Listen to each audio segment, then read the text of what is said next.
আসসালামু আলাইকুম। জানিয়ে দেব এই মুহূর্তে হাতে পাওয়া সর্বশেষ ভয়ঙ্কর কিছু আন্তর্জাতিক আপডেট বাংলা সংবাদ। শুরুতেই থাকছে সংবাদ শিরোনাম। শুরুতেই জানিয়ে দেব গাজার 14 এলাকা খালি করার নির্দেশ ইসরায়েলের। জানিয়ে দেব গাজাবাসীদের প্রতি ইসরায়েলকে দয়া দেখানোর আহ্বান বিশ্ব স্বাস্থ্য সংস্থার। এরপর রয়েছে যুক্তরাজ্য, ফ্রান্স, কানাডার নেতারা হামাসের পক্ষ নিয়েছে, অভিযোগ নেতানিয়াহুর। সর্বশেষ থাকছে ইসরায়েল আমেরিকাকে সতর্ক করল ইরান। এতক্ষণ শুনছিলেন সংবাদ শিরোনাম, এবার বিস্তারিত। প্রিয় দর্শক, আপনি যদি এই চ্যানেলে নতুন হয়ে থাকেন, ভিডিওটি দেখতে দেখতে চ্যানেলটি সাবস্ক্রাইব করে আমাদের সাথেই থাকুন। গাজার 14 এলাকা খালি করার নির্দেশ ইসরায়েলের। ইসরায়েলি সেনাবাহিনী গাজা উপত্যকার উত্তরাঞ্চলীয় 14টি এলাকা থেকে মানুষকে সরে যাওয়ার নির্দেশ দিয়েছে। এই সতর্কতার কারণ তারা সেখানে নতুন করে অভিযান জোরদার করেছে, যা আন্তর্জাতিকভাবে তীব্র নিন্দার মুখে পড়েছে। আরবি ভাষায় দেওয়া এক বিবৃতিতে ইসরায়েলি সেনাবাহিনী এদিন জানায় তারা গাজার উত্তরে 14টি এলাকায় তীব্র শক্তি নিয়ে অভিযান চালাচ্ছে এবং অভিযোগ করে সন্ত্রাসী সংগঠনগুলো সেখানে সক্রিয়। এর আগে বুধবার সন্ধ্যায় সেনাবাহিনী একই ধরনের সতর্কতা জারি করেছিল। তারা জানায় রকেট হামলার জবাবে এই পদক্ষেপ নেওয়া হয়েছে। পরে সেনাবাহিনী আবার জানায় গাজার উত্তরাঞ্চল থেকে আরও 3টি রকেট ছোড়া হয়েছে, তবে সেগুলো ফিলিস্তিনি ভূখণ্ডেই পড়েছে।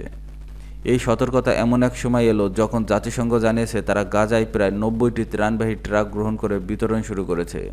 2 মার্চ থেকে সম্পূর্ণ অবরোধ জারির পর এটাই প্রথম মতো ফিলিস্তিনি ভূখণ্ডের ত্রাণ প্রবেশ।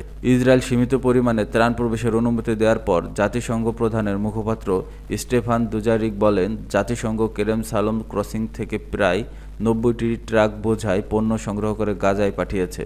এছাড়া গাজার হামাস নিয়ন্ত্রিত সরকার জানিয়েছে তারা 87টি ত্রাণবাহী ট্রাক পেয়েছে, যা আন্তর্জাতিক ও স্থানীয় সংস্থাগুলোর মাধ্যমে জরুরি মানবিক চাহিদা পূরণে ব্যবহৃত হচ্ছে। এদিকে আন্তর্জাতিক চাপের মুখে ইসরায়েলি প্রধানমন্ত্রী বেনিয়ামিন নেতানিয়াহু গাজায় একটি অস্থায়ী যুদ্ধবিরতির প্রতি আগ্রহ প্রকাশ করলেও তিনি পুনর্ব্যক্ত করে বলেন, সেনাবাহিনীর লক্ষ্য পুরো গাজা ভূখণ্ডের উপর নিয়ন্ত্রণ প্রতিষ্ঠা। নেতানিয়াহু বলেন, অভিযান চালিয়ে যাওয়ার স্বাধীনতা রয়েছে, রাখতে মানবিক সংকট এড়ানো প্রয়োজন। ইসরায়েলের অবরোধের কারণে খাদ্য ও ঔষধের চরম সংকটে পড়ে ফিলিস্তিনিরা বাঁচার জন্য লড়াই করছে, আর ইসরায়েলের হামলাও অব্যাহত রেখেছে। গাজা সিটির বাস্তুচ্যুত বাসিন্দা 53 বছর বয়সী তালাল আল মাসরি বলেন, পরিস্থিতি অসহনীয়, কেউ আমাদের কিছু দিচ্ছে না, সবাই ত্রাণের অপেক্ষায়, কিন্তু আমরা কিছু পাইনি। গাজাবাসীদের প্রতি ইসরায়েলকে দয়া দেখানোর আহ্বান বিশ্ব স্বাস্থ্য সংস্থার। গাজা যুদ্ধে ইসরায়েলকে দয়া দেখানোর আহ্বান জানিয়েছে বিশ্ব স্বাস্থ্য সংস্থার প্রধান তেদ্রোস আধানম গেব্রেয়েসুস। তার মতে ইসরায়েলের নিজেদের স্বার্থেই শান্তি প্রতিষ্ঠা করা উচিত। বক্তৃতায় WHO প্রধান বলেন, এ যুদ্ধে ইসরায়েলকে ক্ষতিগ্রস্ত করছে এবং এর কোনো স্থায়ী সমাধান আসবে না।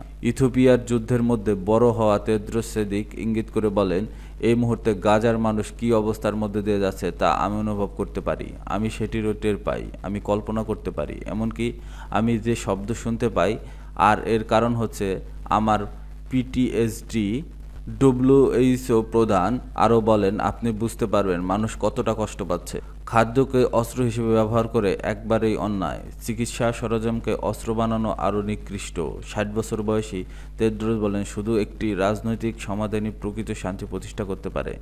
ইসরায়েলের নিজেদের সাথে শান্তি প্রতিষ্ঠা করা জরুরি। আমি মনে করি এ যুদ্ধ ইসরায়েলকে ক্ষতিগ্রস্ত করছে এবং এটি কোনো স্থায়ী সমাধান আনবে না।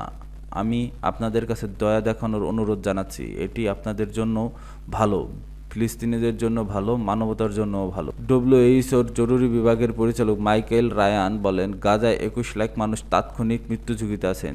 তিনি আরও বলেন, আমাদের অনাহার বন্ধ করতে হবে, সব জিম্মিকে মুক্তি দিতে হবে, স্বাস্থ্য ব্যবস্থাকে পুনরায় কার্যকর করতে হবে এবং ত্রাণ সরবরাহ নিশ্চিত করতে হবে। গত সপ্তাহে গাজার 4টি প্রধান হাসপাতাল চিকিৎসা সেবা বন্ধ করে দিতে বাধ্য হয়েছে, কারণ এসব হাসপাতালের অবস্থান সংঘাতপূর্ণ এলাকার খুব কাছে। হামলার শিকারও হয়েছে এগুলো। জাতিসংঘের স্বাস্থ্য সংস্থা এক বিবৃতিতে জানিয়েছে, গাজা উপত্যকায় 36টি হাসপাতালের মধ্যে বর্তমান চালু আছে 19টি। এসব হাসপাতালের কর্মীরা অসম্ভব কঠিন পরিবেশে কাজ করছেন। যুক্তরাজ্য, ফ্রান্স, কানাডার নেতারা হামাসের পক্ষ নিয়েছে, অভিযোগ নেতানিয়াহুর। যুক্তরাজ্য, ফ্রান্স ও কানাডা গাজায় ইসরায়েলের বিস্তৃতি অভিযানকে অসামঞ্জস্যপূর্ণ এবং সেখানকার মানবিক পরিস্থিতিকে অসহনীয় অভিহিত করেছিল। তার পাল্টায় এই তোপ ইসরায়েলি প্রধানমন্ত্রী।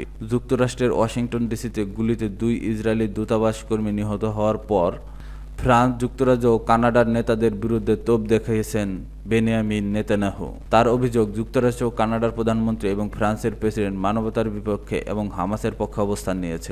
কার্যত তারা বলেছে তারা হামাসকে ক্ষমতায় দেখতে চায়। শুক্রবার এক্সে দেওয়া এক পোস্টে ইসরায়েলি প্রধানমন্ত্রী একথা বলেছেন বলে জানিয়েছে BBC. Keir Starmer, Emmanuel Macron ও মার্ক কার্নি মূলত গণহত্যাকারী, ধর্ষক, শিশু হত্যাকারী ও অপহরণকারীদের পক্ষ নিয়েছে ভাষ্য নেতানিয়াহুর। বৃহস্পতিবার ওয়াশিংটন ডিসিতে ক্যাপিটাল জুইস মিউজিয়ামের বাইরে গুলিবিদ্ধ হয়ে মারা যান যুক্তরাষ্ট্রের ইসরায়েলি দূতাবাসের কর্মী ৩০ বছর বয়সী ইয়ার লিসেনস্কি ও ২৬ বছর বয়সী সারা লিওন মিলগ্রাম।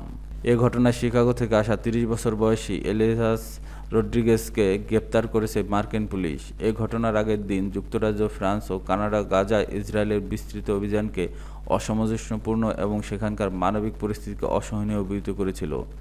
নেতানিয়াহু সেদিকে ইঙ্গিত করেই ৩ দেশের রাষ্ট্র ও সরকার প্রধানের বিরুদ্ধে তোপ দেগেছে। তবে ডাউনিং স্ট্রিট স্টারমারের বিরুদ্ধে নেতানিয়াহুর অভিযোগ খারিজ করে ওয়াশিংটনে হামলার নিন্দা জানিয়েছে ব্রিটিশ প্রধানমন্ত্রীর দেওয়া পোস্টকে দেখিয়ে দিয়েছে। ওই পোস্টে স্টারমার বলেছে, অ্যান্টিসেমিটিজম এমন এক বালাই যা অবশ্যই দূর করতে হবে আমাদের।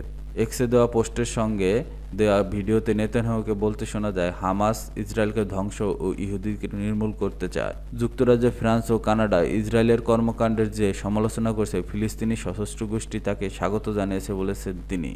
ইসরায়েল আমেরিকাকে সতর্ক করল ইরান। ইসরায়েল আমেরিকাকে সতর্ক করল ইরান। ইসরায়েল যদি ইরানের পারমাণবিক স্থাপনাগুলোর উপর হামলা চালায় তাহলে যুক্তরাষ্ট্র এর আইনি দান বহন করবে। বৃহস্পতিবার এমন সতর্কবার্তা দিয়েছেন ইরানের পররাষ্ট্রমন্ত্রী আব্বাস আরাকচি। এই মন্তব্যে আসে সিএনএনের একটি প্রতিবেদনের পর, যেখানে বলা হয় ইসরায়েল হয়তো ইরানের বিরুদ্ধে সামরিক হামলার প্রস্তুতি নিচ্ছে। যুক্তরাষ্ট্র ইসরায়েলের সবচেয়ে ঘনিষ্ঠ মিত্র। এদিকে যুক্তরাষ্ট্র ইরানের সঙ্গে রোমে আজ শুক্রবার পারমাণবিক আলোচনার ৫ম দফা শুরু করবে। তবে ইউরেনিয়াম সমৃদ্ধকরণ ইস্যুতে তীব্র মতবিরোধ রয়েছে। যুক্তরাষ্ট্রের দাবি, এই সমৃদ্ধকরণ পারমাণবিক বোমা তৈরির পথ খুলে দিতে পারে যদি ইরান এই অভিযোগ প্রত্যাখ্যান করেছে। সিএনএন তাদের প্রতিবেদনে গোয়েন্দা সূত্রের বরাতে জানায়, ইসরায়েল এখনও হামলার বিষয়ে চূড়ান্ত সিদ্ধান্ত নেয়নি এবং মার্কিন কর্মকর্তারা এ নিয়ে বিভক্ত মত পোষণ করেছেন। এক চিঠিতে জাতিসংঘ মহাসচিব আন্তোনিও গুতারেসকে উদ্দেশ্য করে আরাকচি বলেন, ইসরায়েলের যে কোনো দুঃসাহসিক কর্মকাণ্ডের বিরুদ্ধে ইরান কঠোর প্রতিক্রিয়া জানাবে এবং এই অবৈধ কাজের জন্য যুক্তরাষ্ট্রকেও অংশীদার হিসেবে বিবেচনা করা হবে। আরাকচি আরও জানান, যদি হুমকি অব্যাহত থাকে তবে ইরান তাদের পারমাণবিক স্থাপনা এবং উপাদান রক্ষায় বিশেষ ব্যবস্থা নিতে বাধ্য হবে এবং সেই পদক্ষেপের কথা আন্তর্জাতিক পারমাণবিক শক্তি সংস্থাকে জানানো হবে। যদিও তিনি নির্দিষ্ট করে বলেননি কী পদক্ষেপ নেওয়া হতে পারে। এপ্রিল মাসে ইরানের সর্বোচ্চ নেতা আয়াতুল্লাহ আলী খামেনির একজন উপদেষ্টা জানিয়েছেন, তেহরান আইএইএ এর সঙ্গে সহযোগিতা স্থগিত করতে পারে অথবা সমৃদ্ধ ইউরেনিয়াম নিরাপদ ও গোপন স্থানে সরিয়ে নিতে পারে। বৃহস্পতিবার এক পৃথক বিবৃতিতে ইরানের অভিজাত সামরিক বাহিনী রেভলিউশনারি গার্ডস হুঁশিয়ারি দিয়ে বলেছে, ইসরায়েল যদি হামলা চালায় তাহলে তারা ধ্বংসাত্মক ও চূড়ান্ত জবাব পাবে, কারণ তারা জানে না যুদ্ধকালীন পরিস্থিতিতে ইসলামী প্রজাতন্ত্র কী পরিমাণ জনসমর্থন ও সামরিক শক্তি একত্র করতে পারে।